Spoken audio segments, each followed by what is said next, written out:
The same principle applies to problem solving. Starting a difficult problem and then pausing deliberately, leaving it unresolved, recruits your unconscious processing in a way pure effort cannot. You're not giving up. You're opening a loop your brain will keep working on without you. This reframes what interruptions actually cost. Switching away from a task before completing, it leaves an active open loop that consumes attentional resources even after you've moved on. The true cost of constant interruption isn't the moment lost. It's the cumulative background load of everything you started and haven't finished. The Zeigarnik effect suggests your mind is not a passive recorder of experience. It is an active, restless system built around completion, always tracking what's open, always pushing toward resolution. The things that stay with you, the unfinished conversations, the goals you didn't reach, the tasks you left behind, aren't just memories. They're still running processes. The waiter forgets the moment the table is cleared. That forgetting is not a failure. It's a system working exactly as designed. The order was open. Now it's closed. The loop resolves. The tension releases. The mind moves on. The question worth sitting with is how many loops you're still carrying. Like those orders, the loop stays active, surfaces in quiet moments until something finally closes it. This is part of why unresolved conflicts are so psychologically costly. It's not just the emotional weight of a disagreement. It's the ongoing cognitive load of carrying an open loop. The mind keeps returning to the scene, replaying it, burning attention on something that cannot yet be filed away. People describe this as being unable to stop thinking about something. And that's a precise description of what the Zeigarnik effect looks like from the inside. Understanding this changes how you approach closure. The drive toward it isn't weakness. It's a neurological need. The mind has a genuine appetite for resolved loops. And when closure is impossible, the work of adjusting to that is real cognitive work. Storytellers understood this long before the science caught up. The cliffhanger works because it exploits the Zeigarnik effect directly. By stopping the story at a moment of unresolved tension, it leaves an open loop in the viewer's mind. The audience doesn't just want to see what happens next.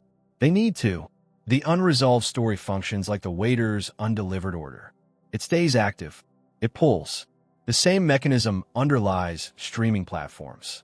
Episodes that end on questions create a compulsion that full resolution would eliminate. Your brain's goal completion mechanism evolved in a world where open loops were finite. Modern media creates open loops faster than any biological system can close them. But the Zeigarnik effect also gives you something. Writers who struggle with starting a new session sometimes end the previous one mid-sentence, mid-thought. Not because they ran out of ideas, but because an open loop is easier to re-enter than a finished one. Beginning is easier when you're technically still in the middle. Think about what happens when you start watching a series and stop midway through an episode. Or when you begin writing a message and get distracted without sending it. Or when someone hints they have something important to tell you, but says they'll explain later. There is a specific mental discomfort that follows. A low hum of unresolved attention. A pull toward finishing what was started. That is not anxiety. That is your brain doing exactly what it was built to do. The reason connects to how the mind manages attention. When you begin working toward something, your brain allocates resources to tracking it, monitoring progress, anticipating the outcome. But the system doesn't automatically shut off when you stop working. It stays active until it receives a clear signal that the goal has been resolved.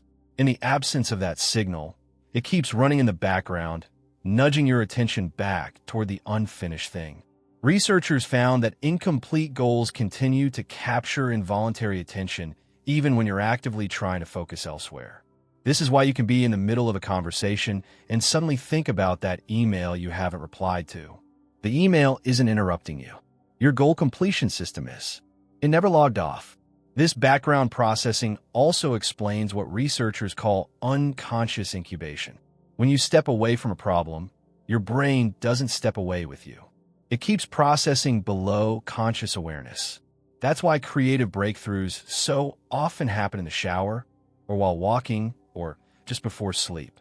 You weren't thinking about the problem. but your mind was. The Zeigarnik effect shapes social behavior in ways invisible to the people experiencing it. Consider what happens when a conversation ends without resolution, when someone ends a relationship without explanation, when a conflict goes unaddressed. These moments create the same open loop the cafe waiters carry between tables. And you've been trying to remember a name for the last 10 minutes. It's right there, hovering at the edge of your mind, but the harder you reach for it, the further it slips away. Then, minutes later, while doing something completely unrelated, it suddenly appears. Clean, effortless, like it was never missing. That experience has a name, and the psychology behind it reveals something remarkable. Your mind never truly stops, even when you do. In the 1920s, a psychology student named Bluma Zeigarnik was sitting in a busy Vienna cafe when she noticed something her professor Kurt Lewin had also observed. The waiters could hold the full details of complex orders from multiple tables in memory, never writing anything down.